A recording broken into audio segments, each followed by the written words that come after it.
यहाँ रहने वाले जितने गरीब लोग हैं उनके बच्चों के पास पढ़ने का कोई सुविधा ही नहीं है। गरीब का बच्चा जा रहा है पढ़ने, वहाँ पढ़ता नहीं है, खिचड़ी खाया और घरे चला आया। कॉलेज में खिचड़ी नहीं बट रहा है लेकिन वहाँ से डिग्री बट रही है। बिहार के शिक्षा व्यवस्था का हाल ये है, स्कूल से खिचड़ी और कॉलेज से डिग्री बट रहा है। पढ़ाई दोनों में कहीं नहीं हो रहा है। तो अगर पढ़ाई चाहिए क्योंकि यही रास्ता है गरीबी से निकलने के लिए, तो बिहार में सबसे ज्यादा पैसा शिक्षा पर खर्च होना चाहिए।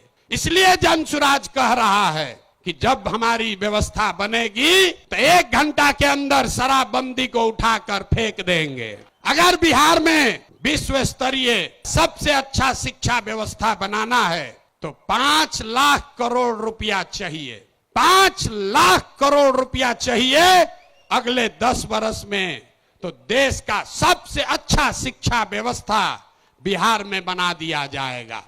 और ये 5 लाख करोड़ रुपया आएगा कैसे? जो शराबबंदी हटाएंगे तो ये तय किया कि शराब से आने वाला टैक्स का पैसा वो बजट में नहीं जाएगा, नेताजी के सुरक्षा के लिए नहीं खर्चा होगा, सड़क बिजली पानी के लिए नहीं होगा। जितना शराबबंदी के टैक्स का पैसा होगा अगले 20 वर्ष बिहार में सिर्फ और सिर्फ नई शिक्षा व्यवस्था बनाने के लिए खर्च किया जाएगा।